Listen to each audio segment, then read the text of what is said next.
Well, you never know how deep anyone's personality is embedded in their childhood, and it certainly seems in his case that there are things from his past that he cannot shake. So it's been very hard for Tyson to sort of cut himself loose from some real emotional problems. Michael Hersley, the Tribune's boxing writer. That was Friday afternoon after we learned that Mike Tyson was headed back to prison. We're talking boxing this evening and welcoming in John Shaky Suntress from The Score, local boxing expert, alongside here this evening to help us sort things out. Not just the Tyson mess that we want to talk about. We'll talk about kind of boxing on the whole, some other fighters to look at. Good fights but coming up, too. There are. But I do want to begin, of course, with Mike Tyson. First of all, let me just ask, we are surprised that he got sent back to prison over the incident. Unfortunately, no. Just like Michael indicated, there's a history of violence in Tyson's past. I mean, you're talking about a guy who spent the majority of his childhood in reform school, has been under protected care, whether it was Customato, Jim Jacobs, Bill Caton after him. But there have been incidents of violence beyond the ear-biting of Holyfield, the alleged rape. It was a conviction, so I guess you do have to call it the rape of Desiree Washington.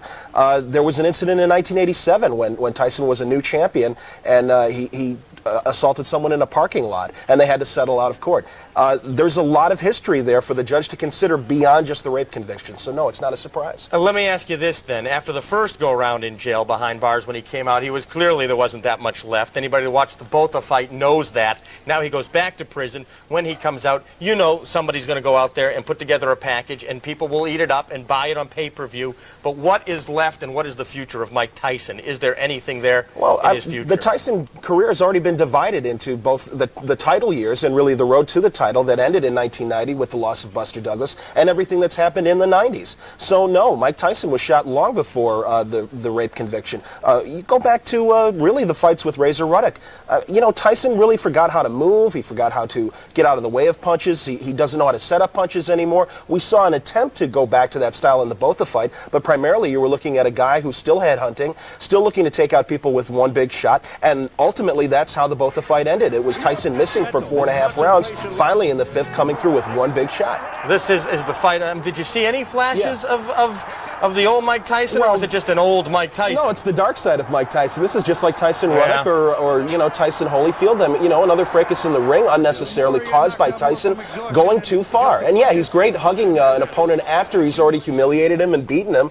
But in that first round, it was bad enough. He grabbed onto both his arm and was pulling on the arm while pushing with his shoulder into Botha's shoulder, essentially ripping off Botha's arm. And Botha was screaming, rightfully so. It was a ridiculous tactic. Do you ever see another championship belt in Mike Tyson's future? Saying this knowing that Trevor Berbick just won the Canadian title. You and I, if we were Canadian citizens, we'd be eligible for the Canadian title and could win. And we'd be top contenders. I think, unfortunately, that is the case. But in Tyson's case, with George Foreman at 48, I'm sure anything is possible. But realistically, no. I don't think Tyson's chances of being a real contender. Well, now they're a year away, and if Indiana follows suit and adds another 3 years to the sentence, that's 4 years away. Tyson at 37 is going to try and come back. The only thing he has left is punching, and that is a great equalizer in boxing. But I don't see the skills that brought him to that level. And the other thing that is completely gone, and you saw it in the Botha fight, the fear factor. I mean, Rob, that is the thing that really held Tyson together in those fights in the late 80s. Everyone was scared to death of Tyson. Yeah. The first punch felt like 10,000 times the normal heavyweights punch. That's not there anymore. Franz Botha can't fight. He can't punch and walk through Mike Tyson's shots and was still there for 5 rounds. Now, the real contenders, the young heavyweights that are coming up, they're not going to be afraid of this guy.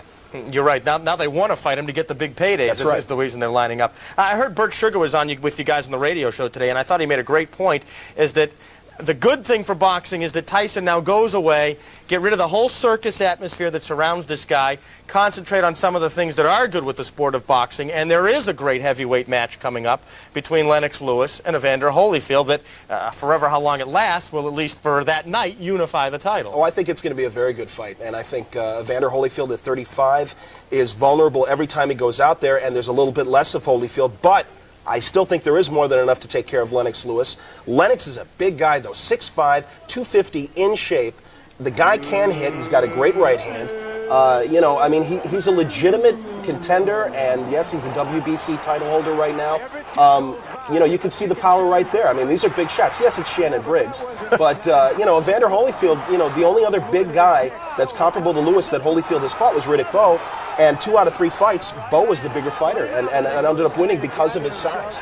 The thing that will happen, though, and Bert, I think, made a good point about this with you guys this afternoon, that whoever wins the fight, suddenly there'll be these mandatory defenses that these guys have to make, and it won't be unified for long. But who do you like in Lewis Holyfield? Well, I stick with Evander. I mean, the most tenacious heavyweight of his time. There's nobody that tries harder than Evander Holyfield and comes prepared to fight. I think he's finally learned the lessons of conditioning that I think escaped him during some of the Bowe fights, and I think he knows how to prepare. He reminds me a lot of Jordan in his later years, in terms of a guy who understands his capabilities and really knows how to set up the best strategy to face each opponent. Nobody thinks better than Evander Holyfield in the heavyweight division. He is the smartest heavyweight out there, and that will be enough with the crop of heavyweights that are currently fighting. Doesn't have that dunk in the ring anymore with the fall-away jumper. That's exactly right, but when he needs to turn it on, he still can, just like Jordan. All right, we come back. I want to talk about some of the fighters in the lower weight classes. Got a great fight coming up next week, maybe one of the best ones we've seen in a while, with Oscar De La Hoya going to jump in the ring. Get your thoughts on that. We got a trivia question. Throw out your way as well, boxing fans. Put your thinking caps on for this one. And this is what we want to know. Name the only current boxer out there that holds championship belts in 2 different weight classes. This is at least according to when I was on the internet this now, scanning around, that's all I could find. So the only one that's out there in 2 different weight classes. Some guys hold WBA, WBC, but 2 different classes of weight is what we're looking for this answer. We'll come back more with Shaky Suntress right after this.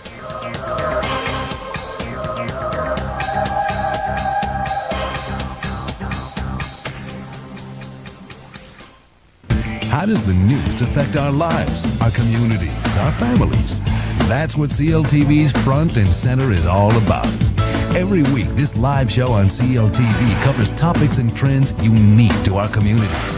Education, religion, suburban sprawl, healthcare. Every Thursday night at 5:30, you have the chance to call in and join the program and talk about the issues you care about most. That's Front and Center on CLTV.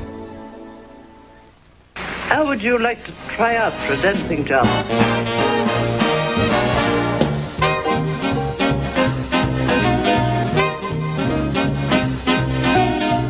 The 1999 Nokia MCC Men's Basketball Championship, hosted by the Flames of UIC at the Chicago Pavilion, February 27th through March 2nd.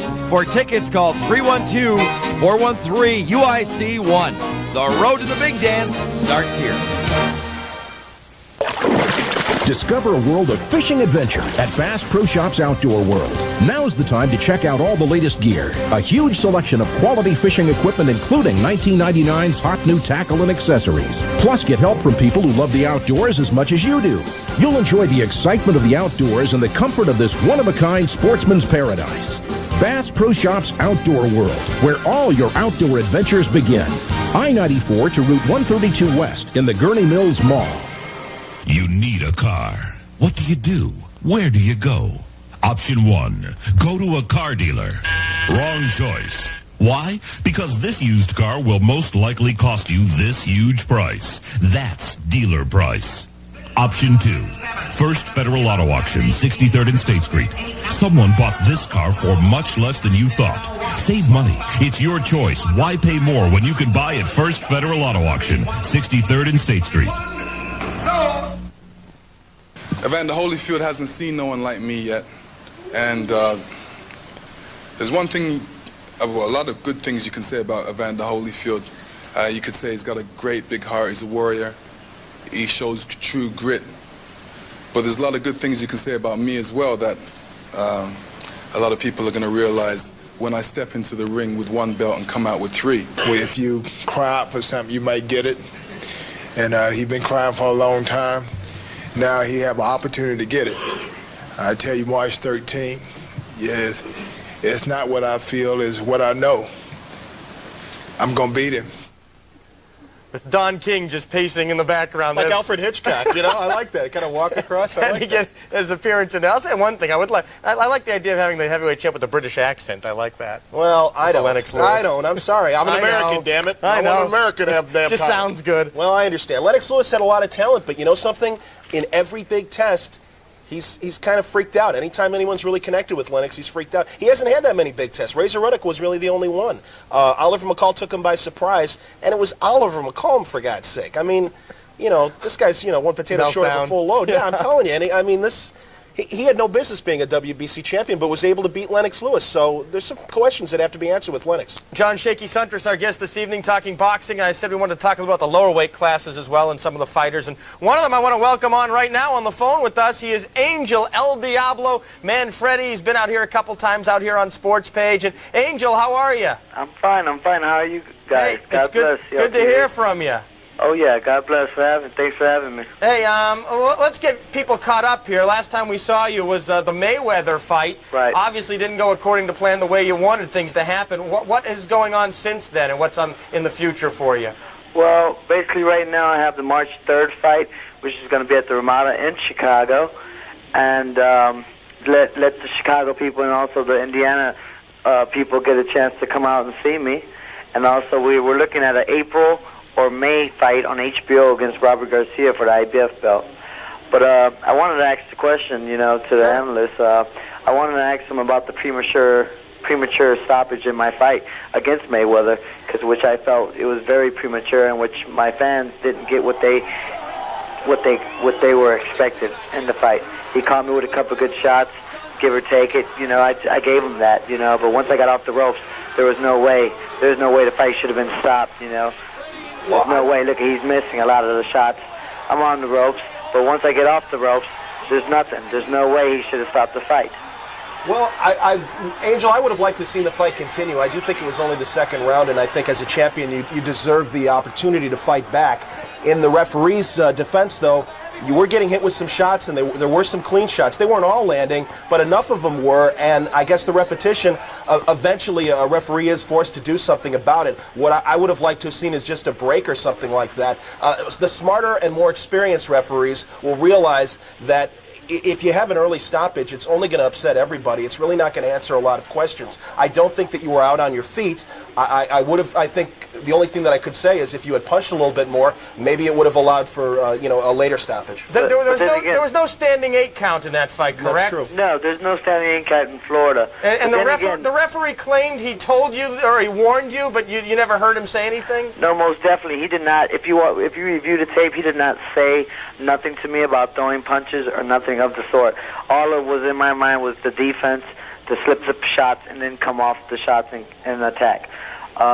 Everybody knows what type of fighter I am. I do take shots in fights, but I come back as a warrior and destroy my opponents, which they didn't give me the opportunity to do. They wanted me to protest the whole fight because of that. I was at first, but then I told myself, you know what? It's a lot of politics involved, and I didn't want to get involved with it. I'm just going to stay strong and come back stronger than ever and destroy Robert Garcia for the IBF and call out Mayweather again. Well, I think that's great. I think that's the best way to go about it. Yeah, I admire your testament there, and we all wish you nothing but the best of luck, Angel, and go get Mayweather again. I'd love to see a rematch there and maybe take them apart this time. Most definitely, most definitely. I do feel, the politics took a little piece from me, stole it from me, but that's okay. The Lord's in my corner. I really won the fight in my eyes, and in the Lord's eyes. I got rid of the devil, and now the angel will rise, and the angel will come back stronger than ever. Angel, hang on the line. Mitch, get his number, too, because I want to get you out here before those fights, too, Angel. We'll get you back on the show as well. I do appreciate you calling, and it's always good to hear from you, and wish you nothing but the best of luck from here on out. God bless. Okay, thanks, One of the Angel toughest guys at Manfredy. 130. He still is. Nice looking tattoos he's got there, absolutely. too. Well, colorful guy, but really, even with the Mayweather loss, no, definitely not. But even with the Mayweather loss, he's still one of the toughest guys at 130, and I wouldn't count Angel Manfredy out as far as winning another title. It's very likely. I would agree with you with the point. Yeah, he was getting battered around. A standing 8 count would have been a different result. I have no doubt in my mind that it would have continued at that point. But are referees a little bit gun shy? I mean, I agree with you. I think if you're in a championship fight, the guy's got to get knocked down. Certainly, I think, before you step in and you stop the thing. It's no different than the NBA. It's the second round. Maybe it was the 10th round. Well, that's true. And also, you're right. It's a championship fight. It was between champions as well. And I guess, again, the frustration is, much like a marquee game in the NBA or the NFL, sometimes you have to look beyond the letter of the law and say, okay, this is entertainment. Has there been enough entertainment? Mike Tyson could very well have been disqualified in that Francois Botha fight in that first round, and nobody would have blinked. You got to remember, though, people are paying to see this thing, and I think they deserve a show. And if the fighter is clearly not out on his feet, which I don't think Angel was, then you got to give him the opportunity to continue. By the same token, you have to defend yourself at all times. That's one of the axioms of boxing. So it's a gray area. I would prefer to see the action continue. You can't argue with the referee for making a call like that because, again, Angel wasn't fighting enough. Great to hear from Angel. I got to take another break. I didn't want to throw the trivia question there. Not fair for a pro boxer to answer our trivia question here. I'm sure he would know it in a heartbeat. But Chrissy, Bob, Mark, Jim, others, hang on the line. I promise we'll get to your calls when we come back in just a moment.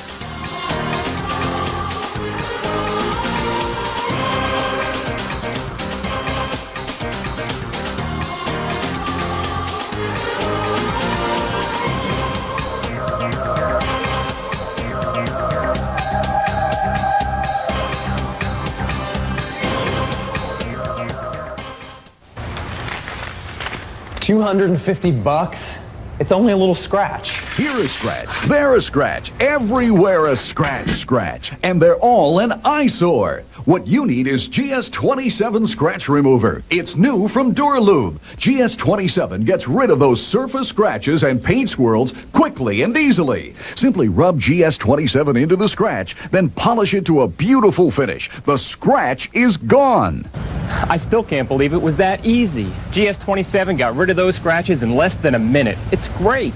GS27 is not an abrasive. It's a superfine microscopic crystallite that works its way into the scratch and polishes it away. And look, you don't have to go crazy trying to match colors. That same tube of GS27 works wonders on any color car. You have to see it to believe it. Amazing! The repair shop said it had to sand, prime, and paint. What a bunch of bull. GS27 took that ugly scratch away in no time. Watch! Would you do this to a brand new car? Ouch! But GS27 removes that ugly scratch quickly and easily. What a difference! GS27 is so effective, it'll even remove paint scrapes, ugly rust from chrome bumpers, and scratches and scrapes from your boat's gel coat. GS27 is only $14.95. But wait! Order now and get a second tube for only $5. That's two for just $19.95. It'll remove those surface scratches from your car or your money back. Don't live with those ugly scratches and don't spend a fortune to remove them. Order your GS27 Scratch Remover now. To order GS27, call 1-800-893-3737 or send a check or money order to GS27, 1000 Apex Street, Department GS, Nashville, Tennessee 37206. So call 1-800-893-3737 and order GS27 today.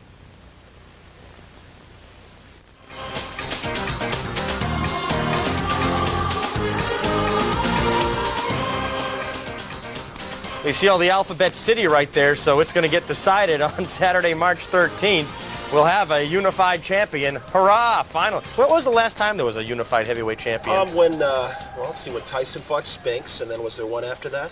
I don't think so. It's been a while. Has it been 10 years? Wow. No, I guess, yeah, I think it has, actually. Riddick Bowe was the last undisputed champion, and then he threw the WC belt in the garbage, and that's when Lewis picked it up. So we had it for a few years. Speaking of other championship fights, before I get to the calls, I mentioned earlier, but Oscar De La Hoya, Ike Quartey, this is next weekend? That's right, next Saturday. Excellent fight. If I could be the Ralph Nader of boxing, I would definitely say this fight is worth getting as far as pay-per-view fights go. You've got two guys really at the top of their game. Oscar De La Hoya is an excellent boxer, puncher. Is the golden boy of the 92 Olympics, has done nothing but beaten every opponent that's come his way. But has never faced anybody with the punching power that Ike Quartey is. You've got Julio Cesar Chavez clearly at the end of his career in this rematch against De La Hoya. Was able to exchange, though, and really gave Oscar a couple tough rounds. You're going to see a lot more tough rounds when Ike Quartey gets in there, though. Ike Quartey is just fantastic. Again, you're watching Oscar here. You got a good boxer, but here's our guy from Ghana, Ike Quartey, and I'm just a big fan. This guy has really had to crawl and grit for everything that he's gotten, has gone in as the opponent so many times and come out the winner, and is able to cut off the ring and show you power, exactly what you saw right there. Great power punching, precision punching, and just great power. He's a very good fighter. He's not the boxer that De La Hoya is, but he's able to counteract that by cutting off the ring. And look at those crisp shots. The only thing that I worry about with Quartey is at 32, you know, you got to worry about lighter weight fighters once they hit 30 and everything, how much they have left in the tank. Oscar's a young guy who's got years ahead of him left, but I'd like to see Quartey win. It'd be a great upset, and it would make the De La Hoya story that much more exciting and a real test in the future. I'd like to see him really challenged. I think you're going to see the closest thing you'll get to that at 147 with Ike Quartey. Isn't that the knock on De La Hoya, that 6 years into his pro career, I mean, we're sitting here tonight, we're still not sure if he can take a punch or not? Well, mostly because he's feasted on guys that naturally were a few weight classes underneath him. I mean, when he was a junior lightweight champion at 130, he was fighting guys that were featherweight. When he fought lightweight, he fought guys that were junior lightweights. His best fight at welterweight was against Pernell Whitaker, who made his mark as the lightweight champion. So Quartey is a natural welterweight champion, a good puncher again, a guy who's equal in size, I think certainly equal in power. The only edge that De La Hoya has in this is boxing. Oscar does not like to get hit. We saw that in the Miguel Angel Gonzalez fight, a former lightweight champion that was able to hurt and frustrate De La Hoya. It'll be very interesting to see how De La Hoya is able to respond when Ike Quartey catches him and if he can hit him hard. Let's get back to the phone lines. Chrissy in Elgin's been waiting patiently. Hi, Chrissy. How you doing? Thanks for hanging in there. No problem. I just was wondering, besides Holyfield and Lewis, who's the next best prospect to win heavyweight crown? Who would be some other names under there, and are there any even worth looking at? Well, it's a big question right now because you've got a lot of retreads, like we've alluded to in the past, that are going to be mandatory challenges. There's a whole slew of young fighters out there, guys like Michael Grant, David Tua, David Aizan. They're decent fighters, but they haven't really been tested yet. And some of these guys, like Michael Grant, he's 29-0. Well, we're still waiting for his first top 10, fight to come up. He still hasn't fought any real contender, and already he's being projected as a future champion. These guys are really going to have to start fighting each other. 3 is going to have to fight 4. 1 and 2, the contenders are going to have to start fighting each other and really create public interest to demand the next fight, because beyond March 13th, when Holyfield faces Lewis, it's anybody's fight. I really don't think, and you've either got old guys that haven't deserved a chance for a rematch and a bunch of young guys who clearly haven't proven themselves. So there's a lot to do in 99 as far as the heavyweight division goes. Hey, Chrissy, any idea who currently holds belts in 2 different weight classes? I'm just going to take a guess and go with Ricardo Lopez. Good guess. That's a very good guess. She knows her boxing. That's a good guess. You know your stuff. Let's get her a gift certificate to Jiffy Lube there for hanging on too, because Chrissy knows her boxing. So hang on the line there. That'll also make you eligible for our big Valentine's weekend giveaway at the Drake Hotel here in Oakbrook. So stay on hold there, Chrissy. Don't hang up. My producer Mitch needs to talk to you. Let me get Bob in Hillside on. Hi, Bob. Hey, Rob. How are you? Good. Hey, Shaky. How are you? Good, Bob. Good, Jim. She kind of good, Slim. She kind of took my thunder away, but really, what's the future of professional boxing in the next 5 years? That's an essay question. Well, let's get through 99. I mean, I certainly hope a lot of the super fights that we've been talking about really will happen. Not just these welterweight ones. The week after De La Hoya and Whitaker, you've got Trinidad against, or I should say De La Hoya and Quartey. You've got Pernell Whitaker fighting Felix Trinidad. That's going to be a great fight at Madison Square Garden. I'm going to go cover that myself. I'm looking forward to it. But I really think that what you're looking for in the future is some champions have to start unifying the title. And but isn't it hasn't happened yet, so I don't know if it's going to happen within the next 5 years. But isn't it funny that even Chrissy would call in that, like it or not, I mean, boxing seems to be perceived, the strength of the heavyweight division equals the strength of boxing. Oh, that's always been the case. It's always been that much more difficult, for the sport. And luckily, there have been guys in the '80s like the Leonards, the Durants, the Haglers, and the Hearnses to carry on the sport. Right. De La Hoya kind of did that a little bit while Tyson was away in the early '90s. I don't know if I really don't know. The onus is on the 2 major cable outlets that provide boxing, Showtime and HBO. And really, Showtime is just really renting out time to Don King to give out his cards. HBO is really more interested in doing the more competitive fights, and I give them a lot of credit. Their Boxing After Dark series has been made to make an effort to make people more aware of the lighter weight fighters, the Ricardo Lopez's, who actually is on Showtime. But really, you're talking about some of the lighter divisions, even south of lightweight division, where there is some actual interest and good, talented fighters that deserve, fight fans' respect and knowledge. Hey, Bob, let me get your guess, because I got to hit a break here. Do you know who holds the? Who is it? Holyfield. It's not Evander Holyfield. No. He's only in heavyweight, but that's a good try. Thanks. Bob. Mark and Jim, others, hang on the line. I promise. Got to take another break, but we'll come back with your calls for Shaky Suntress in just a moment.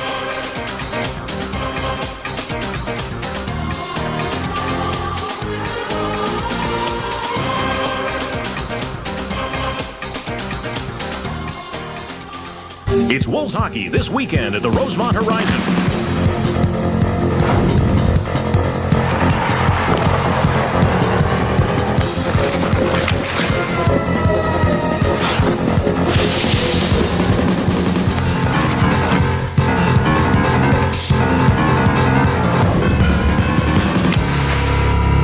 The Wolves take on the Orlando Solar Bears Saturday night at 7 and Sunday afternoon at 3.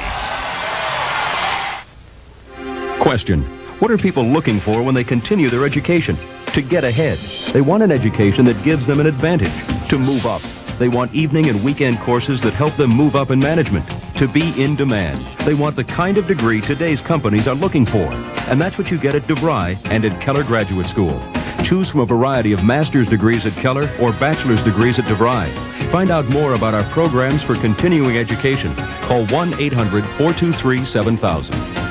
It's a story many Americans only know through history books. Now that story comes to life at the First Division Museum at Cantini. The sounds of history, the price of freedom, the true story of the Big Red One. No division of the U.S. Army has a past more significant, and no tribute brings the past to life like the First Division Museum at Cantini. For information, call 630-260-8161.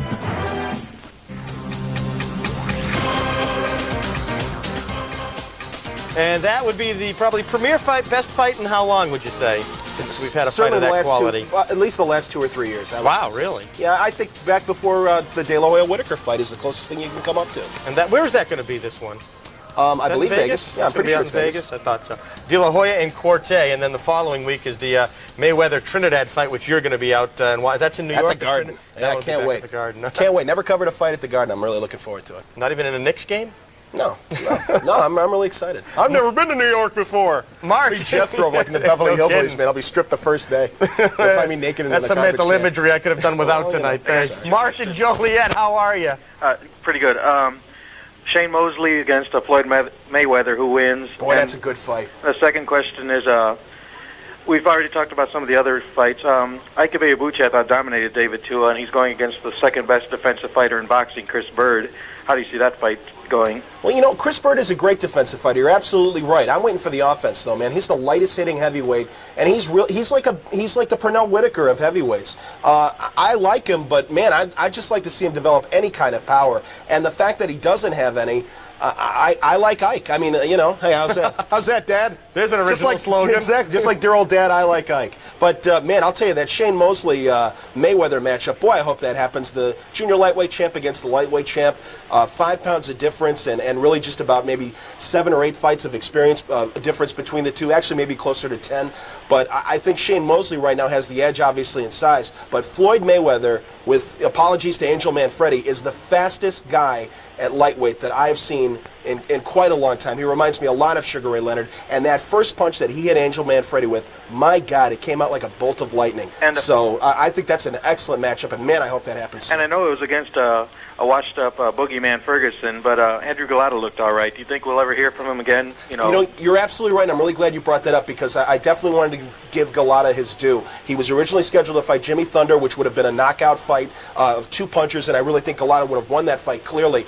But Jesse Ferguson, while 41 years old, is still a very good defensive heavyweight, and Andrew in that fight, and particularly in the Tim Witherspoon fight, you're talking about 2 fighters that are in their 40s, in Witherspoon and also in the boogeyman Ferguson. But I really think Galata has shown patience and the ability to box, and he's a guy who definitely has a punch. He's going to need those fights. Those are good fights for him, especially coming off the first-round loss to Lennox Lewis. And Andrew's got to show that he's got stamina, can go the distance, and be consistent, and I think he's shown that in his last 2 fights. I have a lot of praise for Andrew Galata. He still has a lot to prove, but he will definitely figure in the heavyweight mix in the future, because he needs to redeem himself, and I think he's a very marketable fighter still. For your trivia, is it Bernard Hopkins? It is not Bernard Hopkins. I was about ready to give you the prize. Mark, you know your boxing, that's for sure, but the answer is not Bernard Hopkins. So thank you for the call, Mark. I do appreciate it. Jim is in Elmhurst. Hi, Jim. Hi, Rob. I used to watch you down in Lexington. Did you? Yeah. He's stalking you. Yeah, he's a stalker here. No. It's been a bad week for UK. Yeah, they dropped the 9th in the polls tonight that came out. Oh, rats. There's always next week. You know, going back to Mike Tyson, I guess my question is he sort of symptomatic, do you all think, of what's wrong in professional sports across the board? People like Sprewell, O.J. Simpson, Robinson last week before the Super Bowl. No, I don't think it's fair to do that. I think you've got, there are a lot of guys, and unfortunately, no. I think, if anything, Tyson is the exception. These other guys. It only takes 43, 44 bad apples to spoil it for the other two. Well, yeah, and it's unfortunate, but Mike Tyson made his own bed, and now he has to lie in it. I know that's a cliche, but Tyson's life has been a cliche. I mean, this is a guy who can't stay out of trouble. And man, I mean, I think of every example you just gave, Mike Tyson had the greatest opportunity to come back and continue business as usual with, no interruption. He made $20 million for that Botha fight. That's ridiculous. That Botha fight was a bogus fight. And you know what? I think Mike Tyson, no matter what sport you put him in, if he's an NBA player, if he was a baseball player, I still think he probably ends up down the same road right now that he's in. It's too bad. I really feel for him. I wish, he had the world at his feet. This was the young prince that was soon to be king. I mean, he was the guy that was going to deliver us out of the doldrums of the Larry Holmes era. And do I read right? Is he near bankruptcy? Tyson? Yes, he's lost think of all the paydays he had. He owes $14 million to the IRS. He owes $8 million still to Kevin Rooney. A lot of guys lost a lot of money with this comeback, and that's unfortunate because you're talking about promoters that had to pay $5 million guaranteed for Tyson's next two fights. Right. That money is gone. So yes, I do believe that a promoter, when Tyson is out, whether it's a year or 4 years, will be in his future, but he will not get the golden pass that he got in this comeback. Everything was laid out for him. He had good people behind him, people that will take care of your money. Shelly Finkel is one of the best guys to have as an advisor in boxing. He's a guy who protects fighters' money. Every fighter who's been with Shelly Finkel, when they've left him, have always had a sizable trust fund that they could count on for retirement. Mike Tyson had that opportunity, and he blew it because Shelly Finkel is not going to waste time on Mike Tyson. I tell you, Jim, I think where sports and television are headed, I say that before he gets out of prison, we see him fight behind bars. Oh, no. They'll James televise Leonard it. Scott. Remember James Leonard Scott from the 70s? I'm telling you.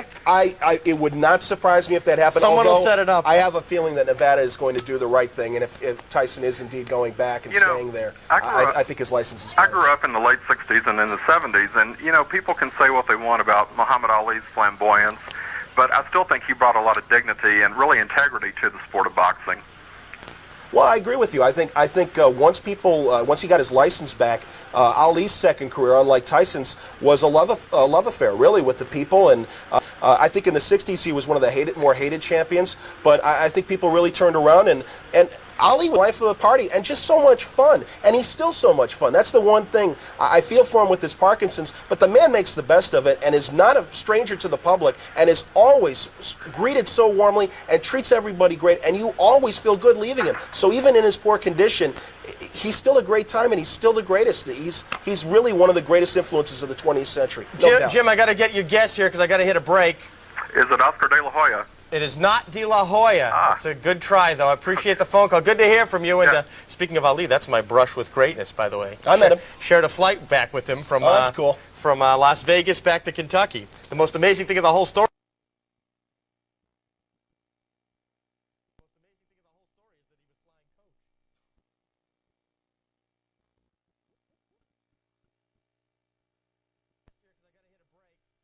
Is it Oscar De La Hoya? It is not De La Hoya. It's a good try, though. I appreciate the phone call. Good to hear from you. And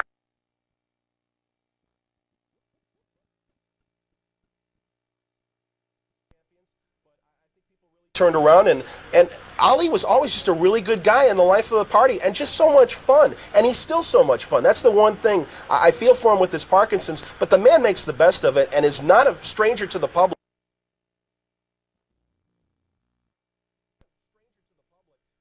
Always greeted so warmly and treats everybody great, and you always feel good leaving him. So even in his poor condition, he's still a great time, and he's still the greatest. He's really one of the greatest influences of the 20th century. No doubt. Jim, I got to get your guess here because I got to hit a break.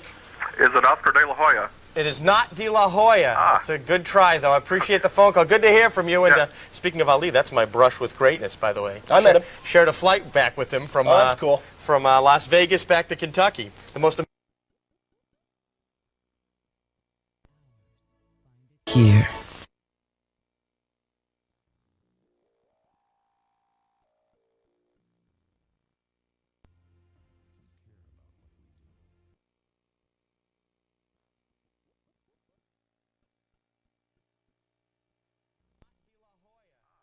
try, though. I appreciate the phone call. Good to hear from you. And speaking of Ali, that's my brush with greatness, by the way. I met him. Shared a flight back with him from. That's cool. From Las Vegas back to Kentucky. The most amazing thing of the whole story is that he was flying coach.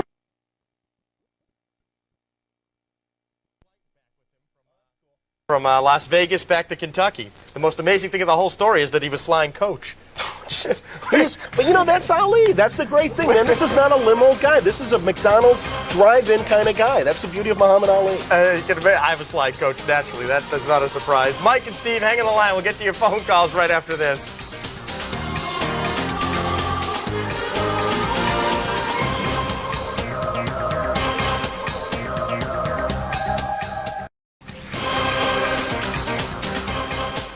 Upcoming fights, and this is one that Shaky Suntress will be in attendance for, correct? Oh, I can't wait. What's the attraction? What do you like there? Man, Trinidad is just a young phenom, and that's what's waiting for the winner of the Quartey de la Hoya fight. Whitaker's had his personal problems, correct? Well, yeah. I mean, it's been 18 months since Whitaker's been in the ring. He went through drug rehab. He had a cocaine problem. He's licked it, to his credit. But this is a guy who really never was an offensive fighter. The greatest defensive fighter, Bert Sugar and I were talking about it today on the score. He's the best since Willie Pep, and everyone agrees. Used to go through fights and not lose a round, and would do that, fight after fight. So, I mean, one of the consistently great artists of the game. When you go through rehab and come back, the reflexes may not be there. So I'm a little concerned about Whitaker. We could be seeing the end of really one of the great legends of the '84 Olympics. Let's go back to the lines. Mike in Berwyn. Hey, Mike, you were our grand prize winner Friday night, weren't you? I sure was. You're heading out to the Casablanca Resort, play a little golf, a little relaxation at their nice golfing spot. Definitely. Thank you for that. Hey, good guess you had. I got two quick questions. Yes. One is who can beat Roy Jones Jr. and what happened or where is Riddick Bowe? Two good questions. Well, I'll take your first question first, unlike most athletes. Roy Jones Jr., no one's going to beat Roy Jones Jr. because Roy Jones and HBO, I don't think, are really willing to take the necessary pay cut to pay some of these guys that are out there that would maybe make for interesting fights. There's, and it's Darash Mikoshla. And I know I'm saying his name wrong, but that's the only time you're ever going to hear me say that name. He's from Germany. He's the WBO light heavyweight champion. It would be great to see Roy Jones fight him. I think Jones has the edge in that fight, but Mikoshla is actually a pretty good rough and tough fighter, so it might be interesting. But Jones isn't willing to pay him what Mikoshla is asking for. Mikoshla is a champ. He deserves a parity. And he's been a good champ, and he's been a long-standing champ. Jones knows he's the draw, though, won't budge, therefore the fight won't happen. Steve Collins wants to fight Roy Jones. Irish guy, pretty good fighter. Again, probably Jones has the nod. But Roy Jones is not willing to move up in weight and go in and just take charge. He'll go up in weight a little bit, but, he's just a pick-and-choose guy with his opponents. And quite frankly, it's been a waste of talent, and really, he is one of the disappointments of the 90s. As great as Roy Jones is, his unwillingness to truly go out there and beat everybody. And, fine, if we can't make the fight at $10 million, let's take $5 million. He's not willing to do that. Well, you know something? Ultimately, you must compete. And going 15 months at a time without title defenses, you're not Marvin Hagler. That was the only guy that could get away with crap like that. And Roy Jones is not Marvin Hagler. And so, as talented as he is and as great as he is, big disappointment. As far as, what was the other question? You see that? You answered the first one, now you forgot the second one. Now you are like most athletes. What was the other question? Riddick Bowe. Riddick Bowe, where is he? Well, man, after that bizarre stuff with the Marines, right. He turned his tail and he ran. I mean, Rock Newman made Riddick Bowe so much money, and Rock Newman was the only guy that was willing to put up with Riddick Bowe's garbage. Eddie Futch walked away from him. Every decent guy that's been involved with Riddick Bowe has had to walk away from him. And finally, Rock couldn't take it anymore when Riddick, after saying, yes, I'll do the Marine thing, couldn't handle basic training. It got to be so much of an embarrassment. Riddick doesn't need the money. He made a ton of money in the short time that he was champion, and it's in his best interest. He might come back. You might see him come back. And as we were talking about, Trevor Berbick at 46 is the Canadian heavyweight champion again. Right. So certainly anything is possible. We nearly, thank God, missed a Holmes Foreman fight, two guys at 50 fighting each other. Wow. So no one is clearly retired. Yeah, I mean, Archie Moore had a chance of coming back before he finally passed away at 83 in December. You know that. Let me get your guess, Mike. Go for the daily double here. Big winner Friday night. I'll say Roy Jones Jr., but it's not right. It's not right. That's a good try, though. We may not even give this thing away here. No, Roy's not willing to fight at other weight classes and stuff. Thanks a lot, guys. All right, thank you. Let me get. I'll give you even the weight class. It's you got to drop down in weight class. Yeah, lower weight class. Think light. Steve in Cedar Lake, Indiana. How are you, Steve? I'm just fine. I want to make a comment about his first statement, which was Mike Tyson wouldn't have a chance once he gets out of prison. I tend to differ with that a little bit because of the fact of a puncher always has a chance to come back and take somebody out.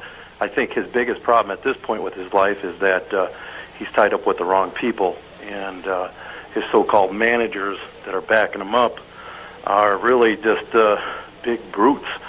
I think you're thinking of the team that was with. Wait a minute. He changed his team, right? Isn't Magic Johnson somewhere involved? Somewhere involved in all this too? The guys that Mike Tyson had working for him right now are very responsible guys, and to be honest with you, the current team Tyson they're as honorable as you're going to get in boxing, and that might be an oxymoron, but these are not the same guys that were handling his career during the Don King years, and certainly they tried. Mike Tyson has always been under care, and that's one of the big problems with Mike Tyson from a personal level. This is a guy who, went from, being a kid who grew up on the streets, had a very tough family life, had to go to Tryon, the reform school, went under the care from Tryon to the care of Customano, then went to the care of Jim Jacobs, and then to the care of Don King. I mean, this is a guy who has led a very insulated life, and that really is, a few of the reasons why he keeps getting in trouble. Hey, Steve, I hate to cut you off here, but I do got to get to my final break, but let me try to get your guess here to our trivia question. Do you know who's got the 2 belts in 2 different weight classes? He's a middleweight, but you know what? On top of that, I forgot his name. He is the announcer for HBO, but I just can't think of it off the top of my head. Actually, I think he's lower than middleweight. Yeah, you were thinking of Roy Jones, I think. But Roy Jones, correct. It's not Roy Jones. Roy Jones holds the WBA and WBC belts, but in the same weight class. A couple years ago, he did actually hold titles at different weights, but he no longer does. Right? All right, well, we'll take our final break. We'll come back. We'll see if we can get one more caller in that might have the answer. Otherwise, we'll let the folks out there, we'll clue them in on that and wrap things up with Shaky right after this.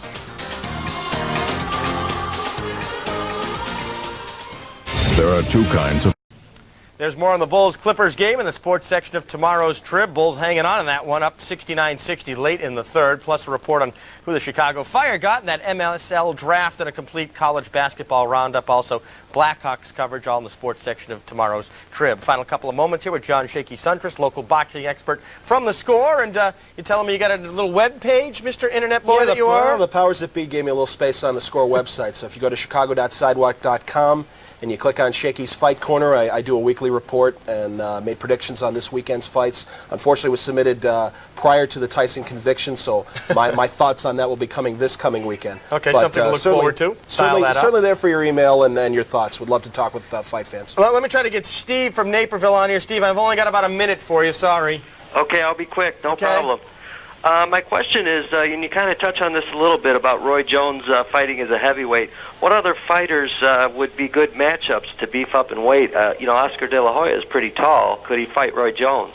I don't think he could fight Roy Jones, but I do expect to see Oscar De La Hoya at some point fight junior middleweight, possibly 160, but certainly I think 154 is in his future and can't wait. I mean, that's the great thing about the lighter weight fighters. You wonder how far they can go and can they continue their dominance? Will their power carry up with them to the upper classes? We didn't see that with Pernell Whitaker. He became a less effective fighter at 140 and 147. We'll see what happens with De La Hoya as he rises. Well, let me get your guess, Steve. Who's the guy that holds belts in 2 different weight classes? I'm pretty sure I don't know this. How's Wilfredo Vasquez sound?